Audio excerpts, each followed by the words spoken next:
Hello, everyone. Welcome to another exciting episode of Code Ninja Global, a podcast dedicated to bringing you key industry insights from some of the most influential thought leaders around the world.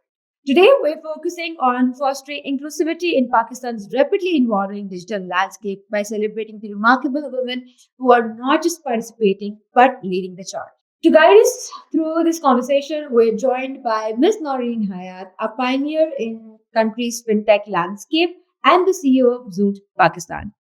Under Noreen's visionary leadership, Zoot Pakistan has been revolutionizing customer experiences through innovative e-commerce integrated with financial services.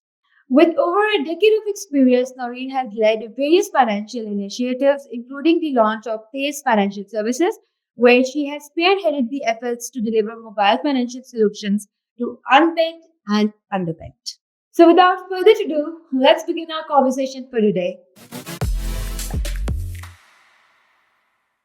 So, Noreen, thank you so much for being here. We are honored to have you, and we're looking forward to a great conversation with you. So, Noreen, I was reading about your profile, and I was so impressed by your portfolio. So, I was wondering, how come somebody so young becomes so successful? Please walk us through your journey. Thank you so much, Hila. That's very, very kind of you. Thank you for having me. And I don't know, I'm glad I look that young, but it's it's been quite a few years that I've been trying to do this. I think I've been very fortunate also to have been given the opportunity.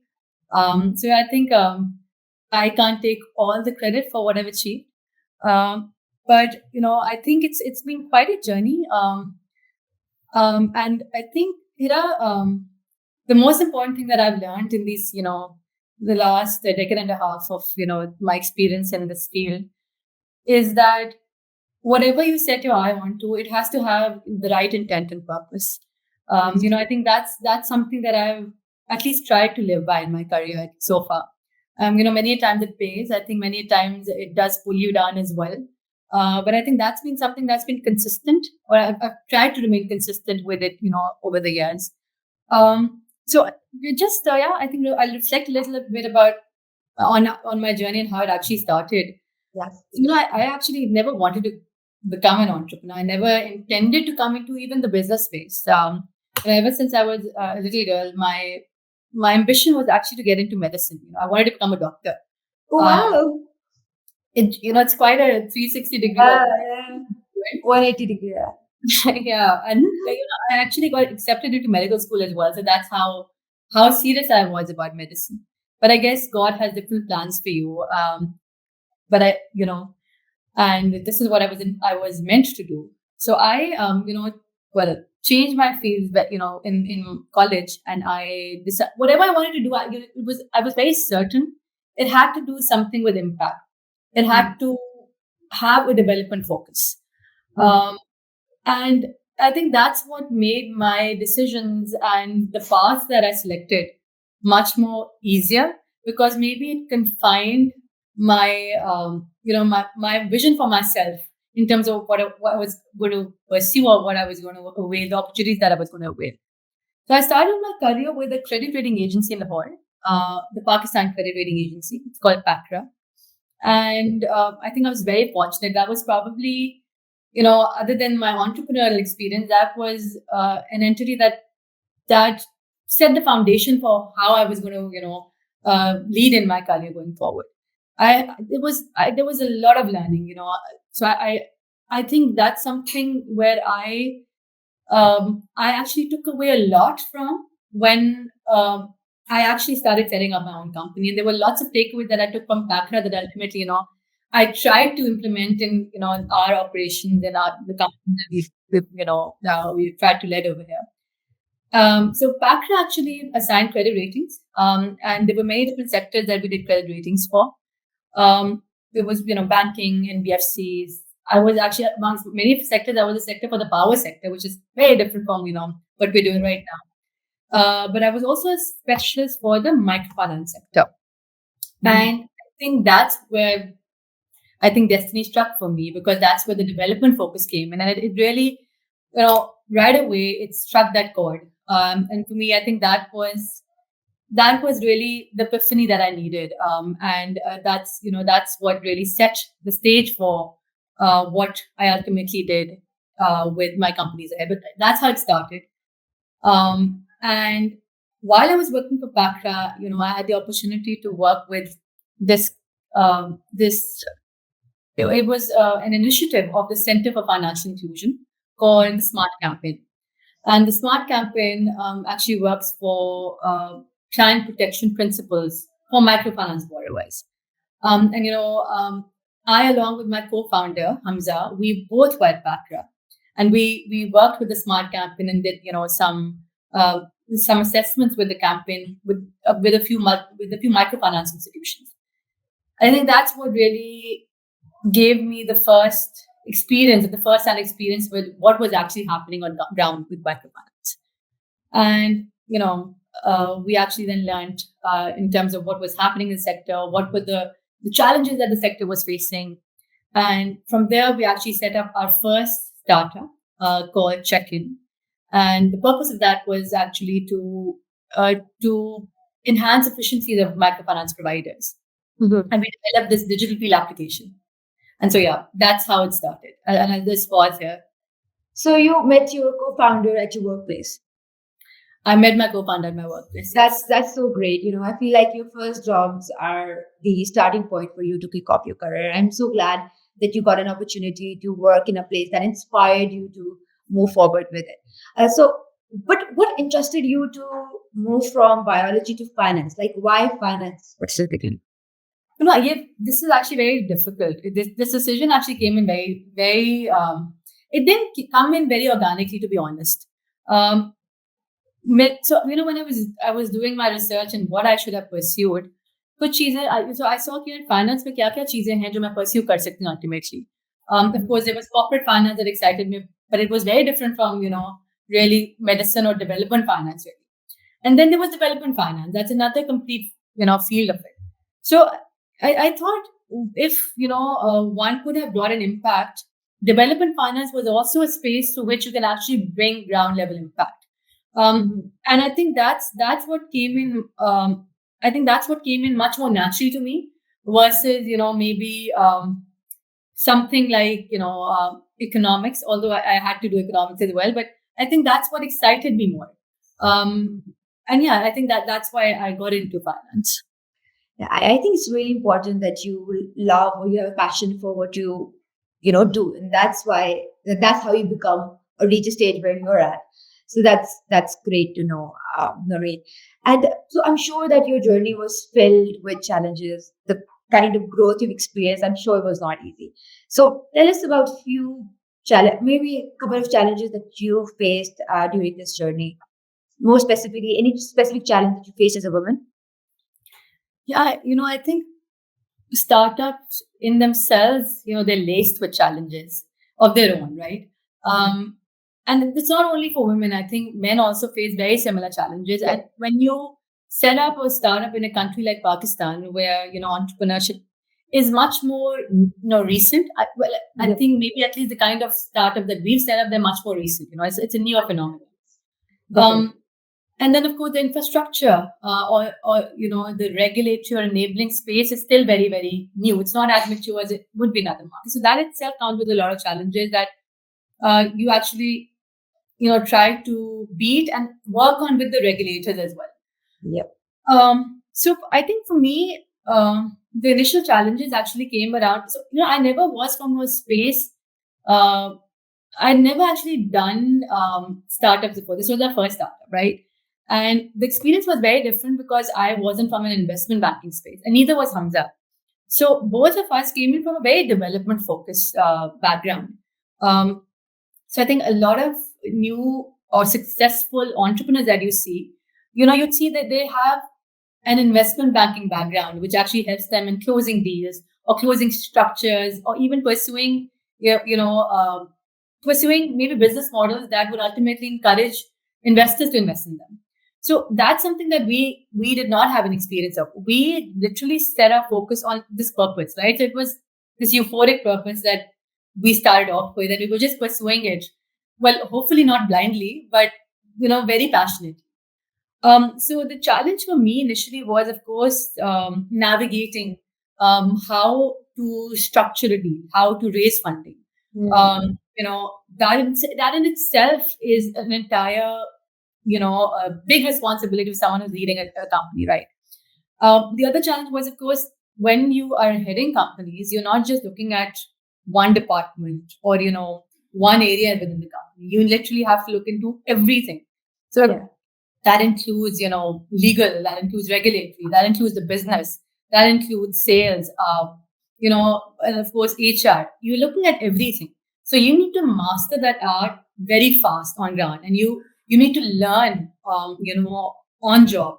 You don't have the luxury of going back to school and saying, okay, this is something that I need to learn. So it's, I think that training has to come in. You make mistakes, but then again, you're only successful if you're able to learn from those mistakes and detach from your personal egos, because many times I can say that for a lot of entrepreneurs that ego comes into play many times, because you're countering your own inner battles, in terms of what you think you did right, but technically that might not have worked right. So I think that the initial challenges were definitely understanding how to structure the company, how to build teams. That was definitely one of the other challenges. I think working with the regulators wasn't so much a challenge, because the regulator has been very, very supportive. But of course, the regulatory environment is still very nascent. So many different pieces within the regulatory space that were non-existent at the time. So we were carving out a space for example, when TAZE happened, we were carving out a space in lending, in digital lending, really. And before that, there weren't any NBFC that had done digital lending before. So, how to have gotten support from someone like Nadra, or even someone like PTA or the telcos. So I think those initial challenges, they still, the challenges, many of the challenges still remain. Even this almost a decade gone now. But yeah, I think those were the initial challenges that we faced. And I think for me, now more so recently, the biggest challenge is how to build teams, that resonate with the company's culture. And also, while they resonate with the culture, they're also competent. So I think in Pakistan, unfortunately, that while we've got amazing talent here, we've got some. Well, my team, I'm very, very proud of. Honestly, this company is because of the team that that it has. But when we look into the process of hiring teams, I think one of the biggest challenges is how do you balance ethics with competence, because that's something that unfortunately we've had some episodes where we've seen ethical challenges. But I guess that's not only in Pakistan; it happens everywhere. So yeah, I think that's been some of my more focused challenges. But yeah, there are many others. I'm sure. So, Noreen, tell us about TAZE Financial Services and your current company, Zoot, which is actually revolutionizing how people pay and shop online. Would love to hear more about it. So, TAZE the concept actually started off back in 2016, early 2017. When Hamza and I had worked on Check-in, the purpose of Check-in it was a fintech also. But it wasn't a lending fintech. The purpose was to automate the entire credit disbursement process. Right from lead generation to post disbursement monitoring. Now, Check-in unfortunately could not, succeed. And it was at Check-in that we pursued Nadeem Hussain Saab. He had just exited Tamir Bank. And, he was also at that time the chairman of the Pakistan fintech, the Pakistan Microfinance Network. So, we thought we'd reach out to him and, get his mentorship and ask him what exactly are we doing wrong? What is it that we should be doing? And I think just fast forward, we ultimately decided that the three of us would co-found TAZE. And what TAZE intended to do, the vision of TAZE was actually to become a full stack neobank. And when I say that, we wanted to address all the core financial needs of the customers. So it was, credit, savings, investments, and insurance. So we were trying to really mimic the master's hierarchy of needs, but in financial services. But when we were working on TAZE, with our investors, we were fortunate to have gotten the Midya network and Axion. Well, the Midya network is now called Flourish. And Axion come on to invest into us. And of course, Planet N had been our initial seed funder as well. So with Tez, we started off then focusing on credit, which we felt was going to be the hook for all the other financial services, because the most urgent need of the customer in Pakistan is having access to credit. Uh, when you talk about numbers, less than 3% of the population in Pakistan actually has access to credit. Banks, unfortunately, or even microfinance, right now we probably have about 12 million borrowers in all of Pakistan, with majority, about 10 million or so of the borrowers are with microfinance providers, and the latter with the banks. So I think the bank's focus has been skewed more so towards larger corporates and high net worth individuals. In Yes. terms of consumers, their products have been very limited, and they haven't really gone on to the masses really.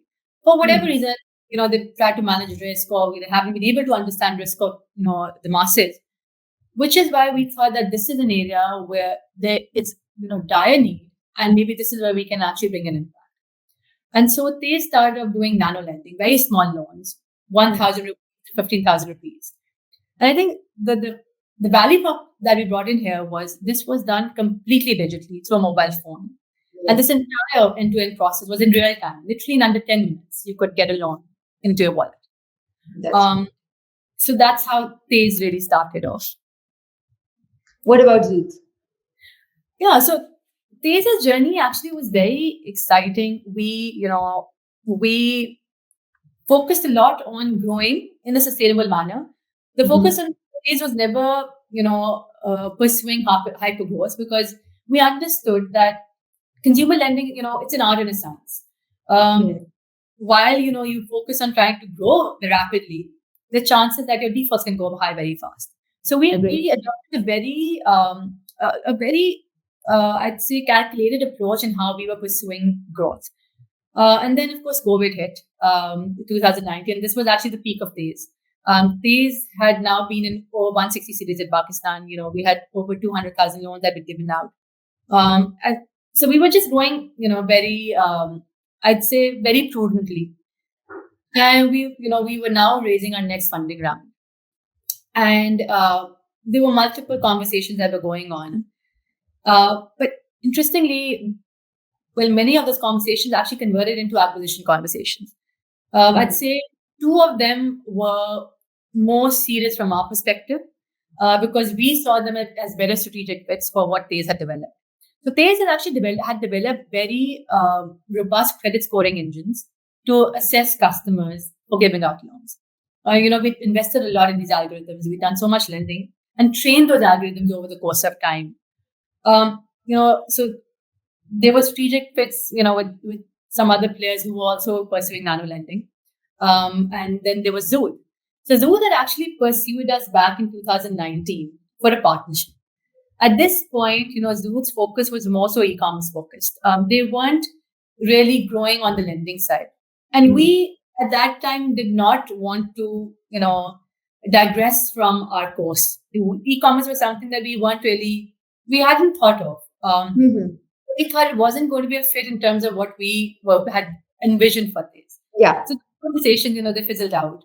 And then reapproached us in 2021.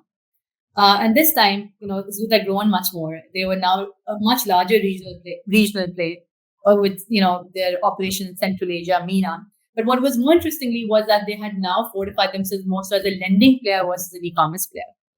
And this is when the vision started getting aligned. Oh, great. And then Michael, the co-founder of Zoot, he came to Pakistan, and we had sessions with him, and he shared his vision in terms of how he was looking at growing Zoot.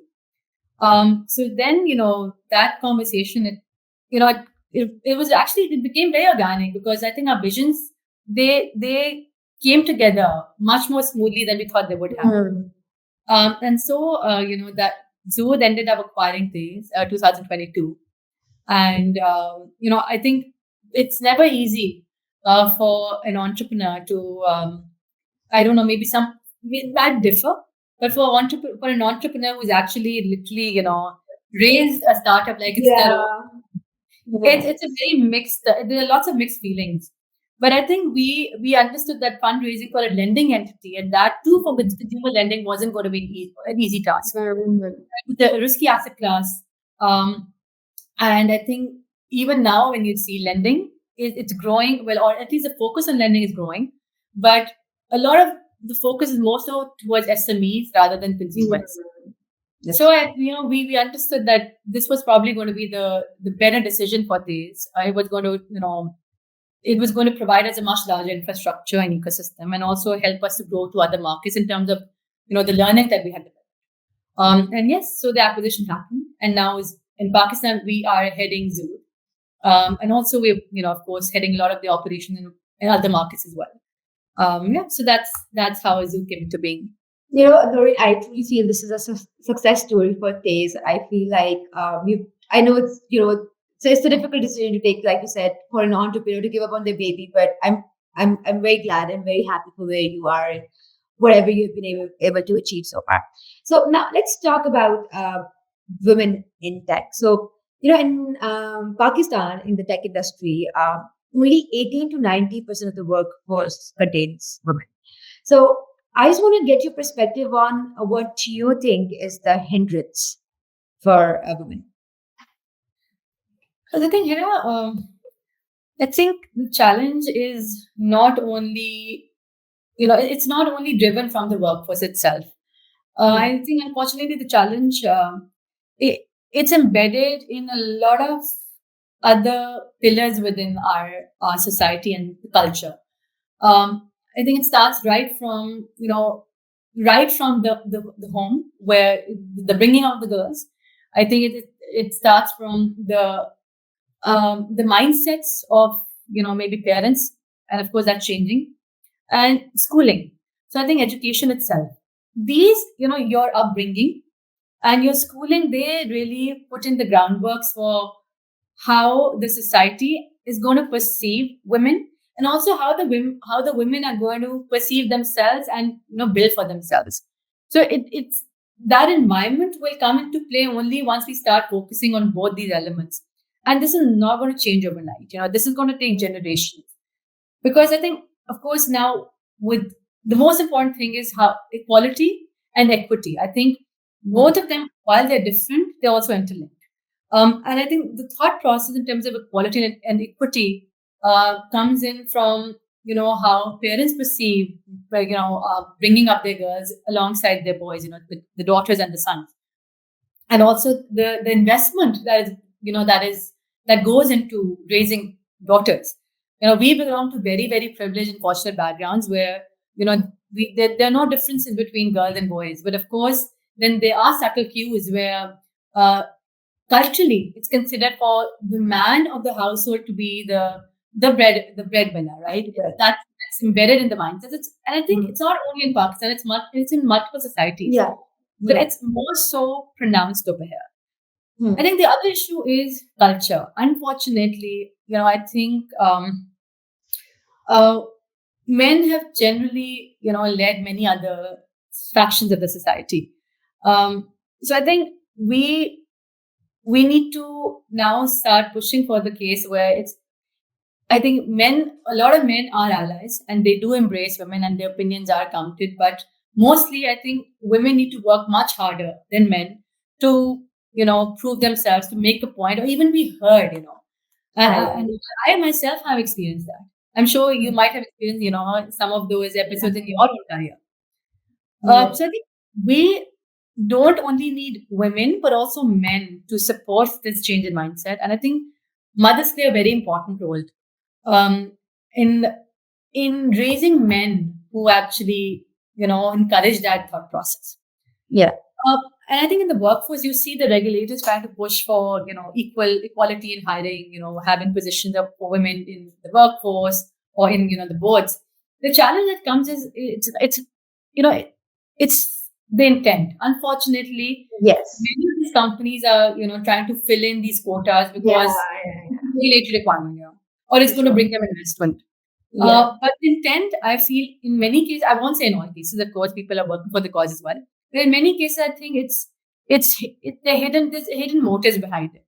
Unless you don't embrace it, it's not going to change the course of women empowerment or women representation in the workforce. But interestingly, 50% of the population in Pakistan is actually women. I think what maybe what will change the narrative is not pushing for pushing for women being made a part of the workforce. The narrative that should change is that if women are made a part of the workforce, it's going to increase your GDP or your contribution to your revenues by so and so percentage, which is going to happen, right? So I think if you're being very mechanical, then this is really the impact that women participating in workforce would bring in, if nothing at all. So, Nuri, when we talk about women, even among the working women, especially when we talk about the tech industry or even in fintech, you will see most of the women working in supporting roles, in HR, marketing, and even within engineering. I've personally observed that a lot of women opt for, QA rather than hardcore development. So why do you think that is the case? Because I was in NUST and it was a joke that all the engineering schools were filled with boys, and there were like hardly 4 girls in a batch of 80 boys. So while women are choosing to go and pursue education, they are the kind of fields that they're choosing. They're just supporting roles, the soft fields. Why do you think that is the case? I think there are two reasons to it. One, I think one should not discount the fact that women and men, they're very different species, right? So there are many, in one case, so there are many traits that come in much more naturally to women than men. And so I think women many times succeed on those fields where those traits come in naturally, those characteristics come in naturally, and they perform better in those fields. That said, that does not mean that women cannot succeed in other fields where their traits do not, they're not organic. So I think the first is that. The second is historically, certain departments or certain fields have been more male dominated, which is why making a mark and pushing for your case, in such industries becomes much tougher, because you at times have to work harder, you have to work longer hours, and many of those, those industries might not be might not encourage very women friendly environments, right?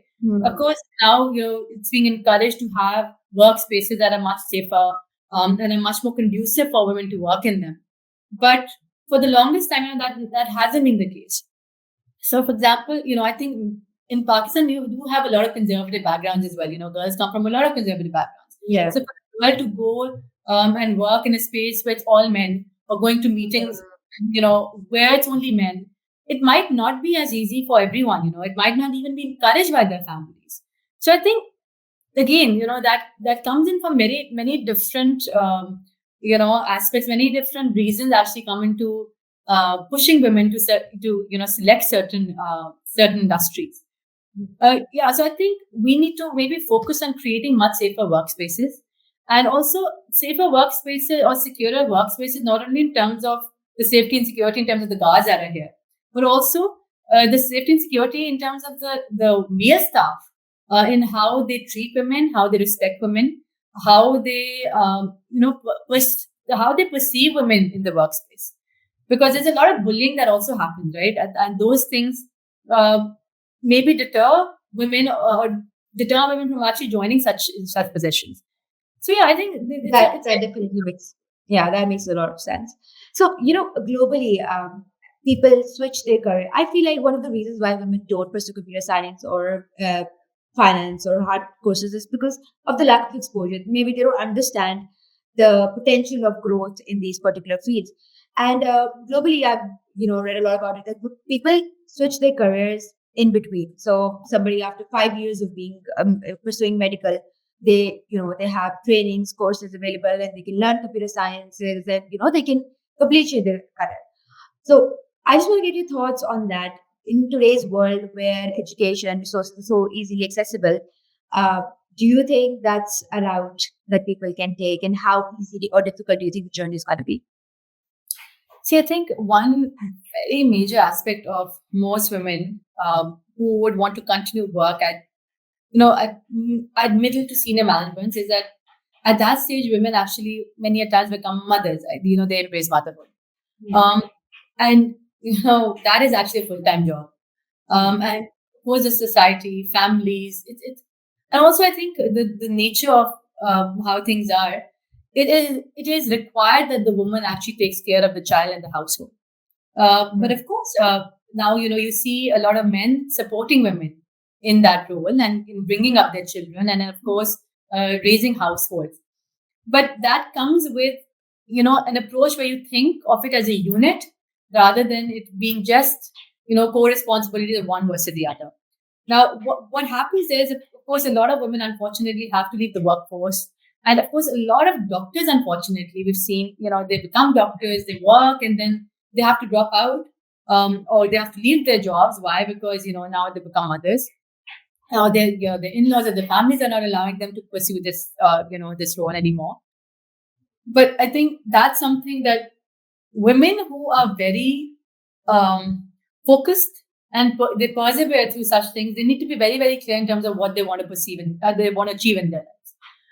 And I'm not saying it's easy. Many women who want to, they don't get that support from the family. Yeah. Right? They don't have that. We are very fortunate here. I think we Yeah. are privileged. We get the opportunities because our families have been very, very supportive. And of course, our workspaces have been very, very supportive. But I think understanding where they're coming from and helping them becomes very important. So I think organizations now need to, and many do, I'm not saying they don't, but organizations need to, think about more inclusive, environments and policies around inculcating women into the workspace. That could be something like a daycare center or a daycare where, a mother or even a father, for example, can bring their child when they're at work. And of course, that comes with a cost. I'm not saying it's going to be cost free, but I think those are the kind of the conversation that need to be had now. And then, of course, and many organizations do allow for paternity and maternity leaves, but then, what after that? Women at times have to go home for a much longer time. They don't get the freedom of going for 3 months or so, to actually have given birth to a child and have taken care of a child post the birth. So I think these are actually ground level issues that are realities, and they deter females, but that happens all around the world. It's not only in Pakistan. What differs in a lot of those other markets is that I think the mindsets are very different. Family support is very different. Now maybe the need is very different. Now you see that need. Financially, things are becoming very tough. Well, interesting, but I think one other thing, Ira, is that these conversations happen more so in the middle to lower middle income, and maybe in some cases the higher income segments of the society. If you talk about the very lower income segments of the society, we've seen women have been working because there's the need, right? You have house staff that comes from the lower income households, and you have women working in different positions, particularly your household staff. I think that there the need arises. Now you see, as more and more of that need arises, maybe that thought process will also change. So now talking about fintech, with Pakistan's digital payments market projected to reach $23 billion by 2028, there's an immense opportunity for growth. For aspiring entrepreneurs looking to enter the space, what factors should they prioritize when launching a fintech startup? Oh, that's also multifaceted here. I think payments, of course, is one space, and of course that actually payments, I think, it lays infrastructure for a lot of other fintechs to come and build upon. Right, it really forms the road on which the vehicles will actually move on. And I think there are many different aspects to this. So, okay, my question to you now, of course, there will be different. It's going to be multifaceted. When you say, what is it that entrepreneurs should bring to the table and should be looking at? Are you talking only from a team angle, or is it from an angle where you actually have to lead a company, or is it both? Because I think there's so many other things. Yeah, I am talking about the whole ecosystem. Oh, now that's a very tough one. You can just describe it briefly. It's fine. Yeah, I think so. I'm actually still facing it, right? Even though I've been in this space for so long, I think for new entrants it becomes even tougher. So I think a few things that I would actually focus on would be one, of course, having the purpose to build whatever you build. Without that, if you don't have a purpose or at least a sense of purpose, anything that you do, you will never be grounded or anchored toward that purpose. For me, it's actually that purpose that anchors any entrepreneur or startup, to the future, challenges that they're going to face. So one, having that purpose. Then you can build around that purpose. You can have multiple different ideas around that purpose, and you can achieve that purpose in many other ways. But that's one for me. Then, of course, identifying, the target that you try to serve. For example, even in lending, if I'm pursuing lending can happen to corporates, it can happen to SMEs, it can happen to consumers. But today, I'm not in a position to be able to serve everyone. So I need to be very, very, focused in terms of the segment that I'm going to start off with. Yeah. So I think that's one. So you need to define the segments. For the difficult part is, I think a lot of entrepreneurs get this sense of FOMO, fear of missing out, right? Yeah. Where they hear news, happening around them. Their fundraisers happening, their new partnerships that are being announced, and then the exciting, announcements that are happening around the world in different projects. And then, I think startups lose focus because then entrepreneurs are trying to scramble for a lot, they're trying to do everything. And I think that's something that one should try to, preserve yourself from and be very focused and try to, cut down on that noise. I think that becomes noise at times because then it detracts you from the core purpose that you're setting on. Then I think understanding your environment is very important. Whether it's the regulatory environment, whether it's a competitive environment, and then of course the environment in terms of the partners, that you can build with. You don't have to start everything from scratch. I keep on saying this, and I think I've learned this most over time. We cannot do everything, and we can certainly not do it on our own. So it's very important to identify the partners that you want to work with. It's very important to understand whether or not your product is going to be enabled by the regulation that you have. For example, talking about my industry, over the last couple of years, the SECP has brought in many regulations for digital lending. Prior to this, there was no separate regulatory framework for digital lending. So things have become much more streamlined and structured when it comes to something like nano lending, for example. So if you're entering the space, you need to be very wary of the opportunities as well as the limitations that you'll have, from the regulator or the environment. And then, of course, once this is all set, you need to really focus on building the right team. For me, I think what's most important is building culture. And culture you can't build culture overnight or over a month. It takes time and effort and constant reiteration in terms of how you're building your systems around that culture. So I think hiring and retaining the right teams is then very, very important. So I think those are some of my suggestions that I would give to entrepreneurs who are coming growing. So what is the scope that you see for fintech in Pakistan, and any of the few global trends that you think will influence how fintech is operating in Pakistan? I think Pakistan, there's so much scope. I think it's still, it's an open canvas right now. We have literally started scratching the surface. I think, of course, lending is going to be a big one. And, we do have many different players who are doing a great job. They're starting off, but I think definitely digital lending in many different forms, whether, you talk about BNPL, you talk about nano lending, you talk about, EWA, you talk about, different versions of SME lending. I think lending definitely will be a big one. Not only because I think for fintechs, it's exciting in terms of the margins that one can have, but mainly more so because of the impact that one can bring and the need or the demand of it. Secondly, I think with time you will see, and we are definitely seeing a lot of fintechs coming. Of course, the payment space is something that's already now being flooded, but I think we need much more innovation. Then the RegTech space is going to become increasingly more important.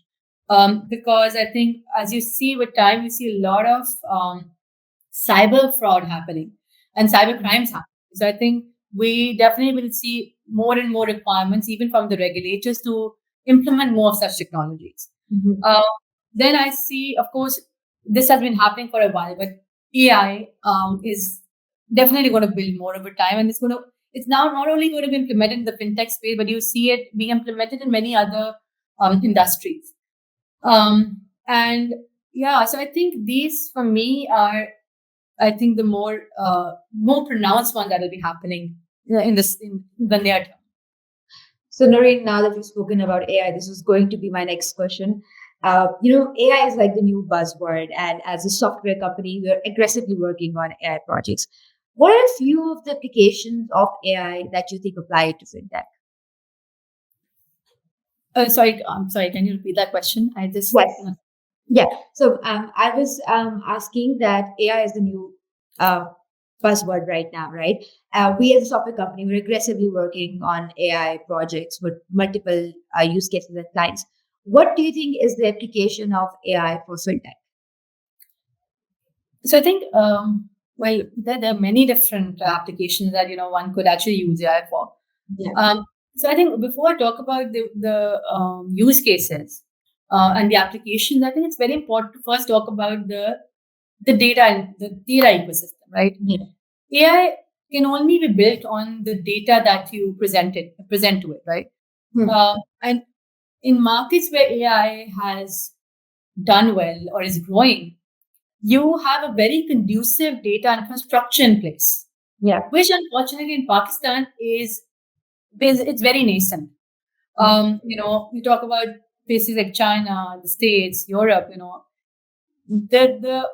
The framework for data in terms of not only the sources of data but also access to that data, Yeah. That's much mature, right? You talk about data like, so when I talk about fintech, you talk about data like banking transaction data.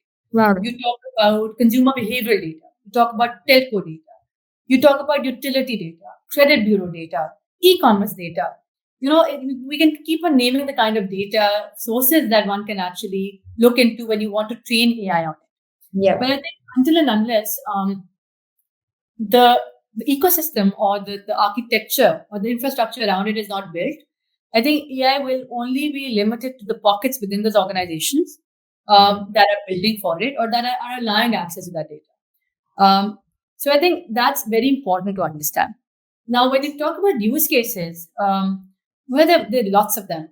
Of course, for me, the first one that comes into my mind is, of course, lending, because I'm doing that. And the first one is actually to make credit decisions based on algorithms that are trained on AI, on data. Okay. And so credit decisioning can become real time. But of course, then you have to have access to that kind of data that brings in, much more accurate, credit scoring. Then, you talk about things like marketing. We've seen that as well. Training your data based on, the customer segments and personas. What kind of customers do you want to actually market to? So you build personas, and your AI can then actually help you decide, this is the kind of customer that would be a good credit-worthy customer, or this is the kind of customer that would probably avail, let's suppose, so and so, banking product. And then AI can actually read that data and analyze that data and actually propose either cross-sell or upsell different products to those customers that will fit their.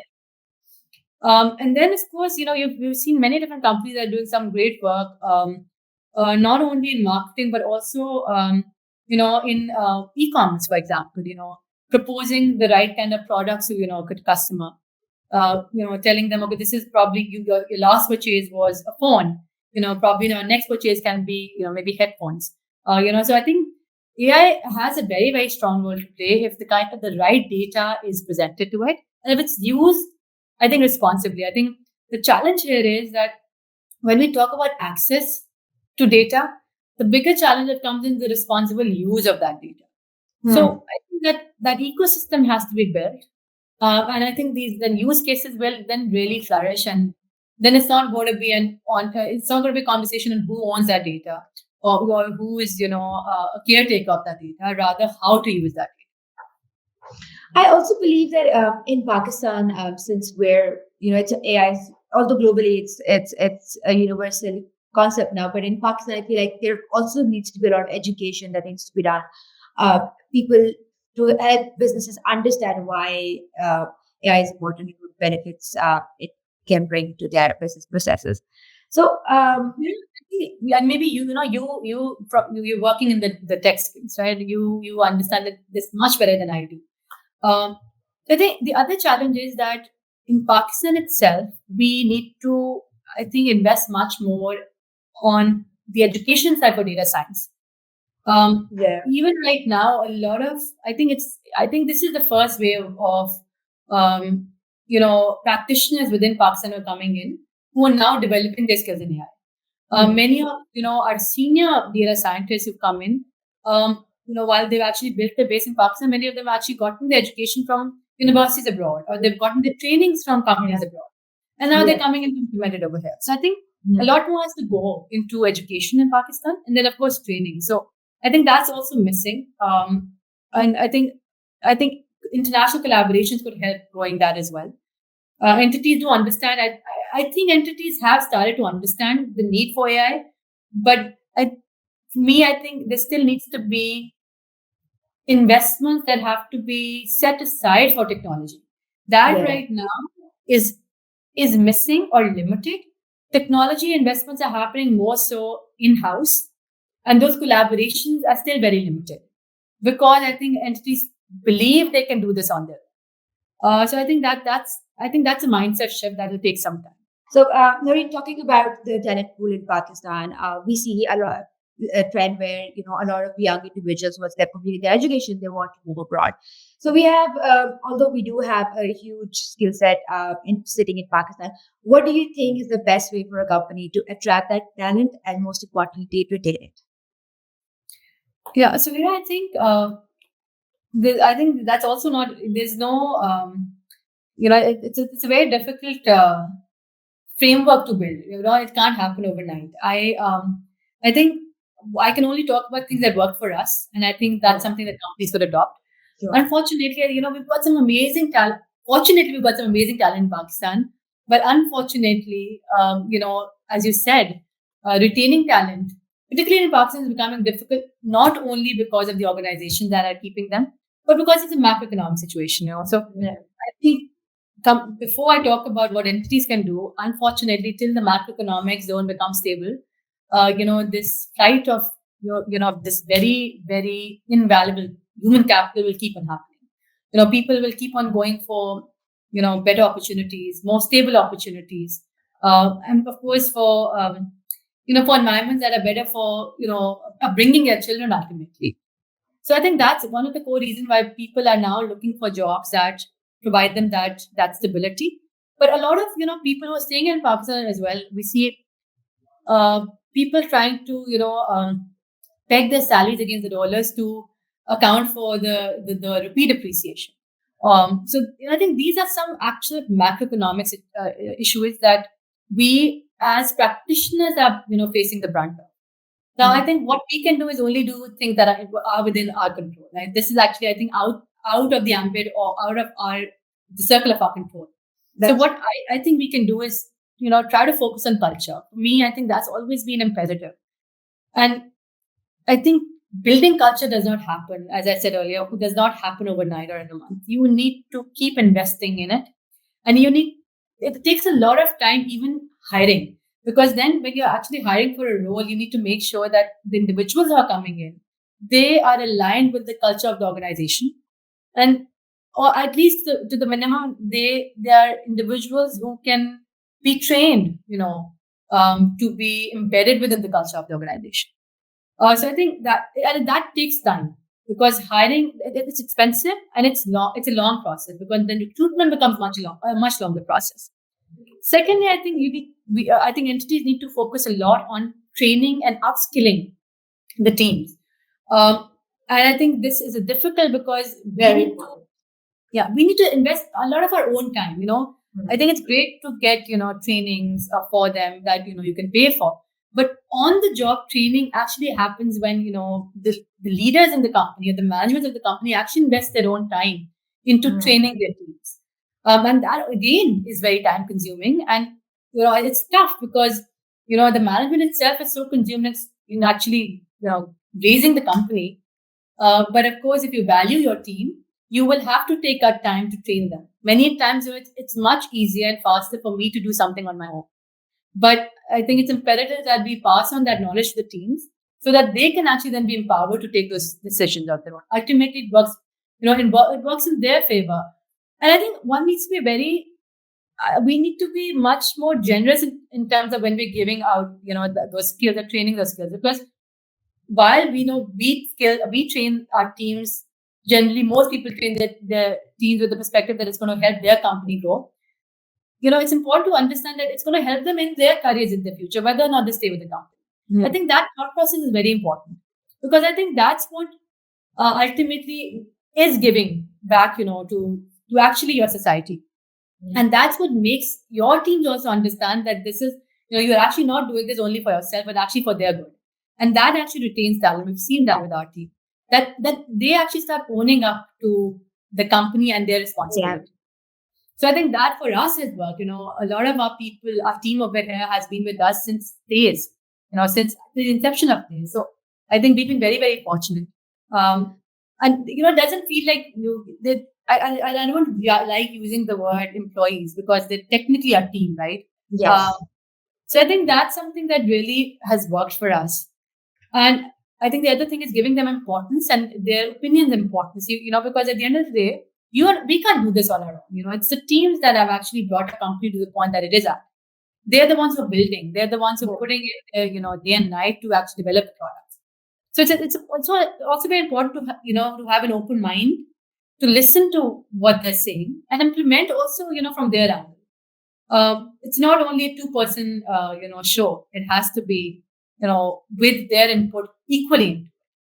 And that's what's actually going to, I think, retain teams for the longer term. You raise a very interesting point that you have to enable your team to own what they do. And I think that's what's going to drive productivity and, like you said, about the retention. Now, you also mentioned about giving back to the society, and that's very true. The more you teach, the more you learn as well. So if I had to, ask you to choose one area, whether it's education, corporate support structures, or policy initiatives that you feel like we need to focus on next to empower the next generation of leaders in Pakistan, what would it be? You have some amazing questions, Hira, and I wish I had the answer to all of them. I think it's going to be a mix of a lot of them, right? You can't just have a single, a very myopic view. I think, of course, education can... See, I think the importance of education is that it lays the groundwork for you. It teaches you a lot of theoretical requirements that you'll ultimately implement. But I think for leaders, you actually learn on job. A degree cannot make you a leader. Well, that's my view. It can actually teach you leadership skills. Maybe it can, introduce different leadership patterns or leadership styles that have been implemented in different parts of the world. But I think every entity, every environment comes with its own unique challenges. And because every person is different, right? I think you as an individual will learn those leadership skills that are suited to you as an individual and also your environment with your team and the work industry that you're working in. So I think then what becomes important is mentors become very important. I think leaders who've already done well, them actually mentoring their juniors and, positioning them and training them to become the next leaders, it becomes very important. And of course, individuals themselves have to also take up those opportunities and take that ownership if they are to grow into those leadership roles. I think one thing that I've seen missing in a lot of,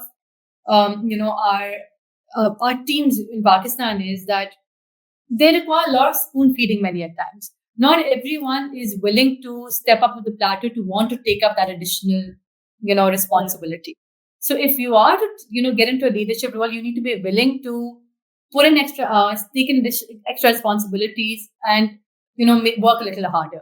Because leadership is not about it's not just about having the CEO title. Trust me, that's the easiest thing to have. But it's a very, very lonely job to be in, and probably one of the toughest jobs if you do it right. So I think you put it so well, Noreen, I have to say. No, I don't know. I think it's just something that I have tried to experience, and I'm still learning. Trust me, today I'm still learning. And of course, there's so many mistakes you make. You need to I think what becomes more important is then you need to understand those mistakes and embrace them. I think so. I think on ground training is very important, and the other thing is having, I think having enabling networks. It becomes very important because then you learn from your counterparts and you learn from their mistakes and then you learn from their successes. I think many times and we've got great networks over here. So, some of our networks, they're great friends that we have in the industry. We learn from them. They teach you, and they're actually generous in terms of what they share. But I think many times, some entrepreneurs can become very protective about their ideas, which is fine. But I think you actually learn when you share. And I think at the end of the day, it's all about execution. So having that network that helps you grow into, the leaders that you are, that also is very important.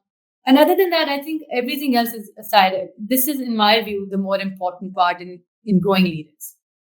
Great. And Noreen, just one last question from my end. What are the three lessons that you have learned in your journey? And what is that one advice you would like to give to young girls who are watching this podcast? Oh, that the three lessons. See, some of them can become very, very focused. So I would rather talk about the more, I think, holistic picture. I think one of them is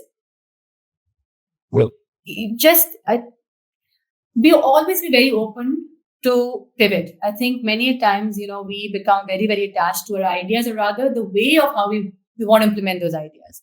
So I think we as entrepreneurs need to be very, very flexible and adaptable to, the environment or consumer needs, and pivot your idea while keeping a purpose intact. So I think that's one thing.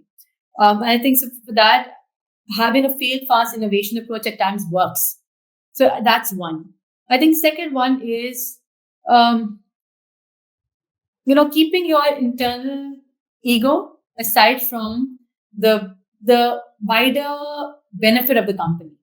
I think many times and I think this is something I've learned in my own career, is that initially when we started doing this in particular, our internal ego in terms of how the company was doing, it actually, I think it actually held us back from many of the partnerships or even investment opportunities that we could have availed. So I think it was very important to have been much more open to letting go of that and, changing our mindsets and being more open in terms of the changes that were required within the company for that. So I think that's the second. So there's nothing, I think there's a difference between ego and dignity. One should not mix the two. Many times we mix the two. So that's the second. And the third is, I think this is, I think now even more so, I'm feeling there's much more. We've actually invested so much time and effort. I literally can say blood, sweat, and tears, blood, sweat, and tears that we've actually invested. But I think we as entrepreneurs need to understand that there has to be work-life balance. Please give your mental health and your physical health its due attention, because by the time you actually realize that you need to start looking after yourself, it could be too late, or you will be burnt out too fast. And this is really the start of your career. So I think learn to give yourself that time, because only then will you be able to give time to your companies and your teams. So I think those are three very generic, but a few learnings that I've taken from my career on an entrepreneur. But Noreen, I have to say these are so insightful. Thank you so much for taking our time today. We have had so many questions for you regarding the leadership, women scope in technology, and overall scope of fintech. And honestly, I feel like I have personally learned a lot from you. And to the way you were talking and how you perceive leadership, it's so inspiring to see. And I feel like your take on leadership is really, really impressive. And thank you so much. I will love to speak to you again. And we really Thank you so much. Thank you for having me here. It was a pleasure talking to you. It's been an honor. I'm so proud of you right now, just to see that how well somebody is doing. And that's too kind. Thank you so much. Really, it's very nice. Thank you so much, Noreen. Take care. Bye. Bye.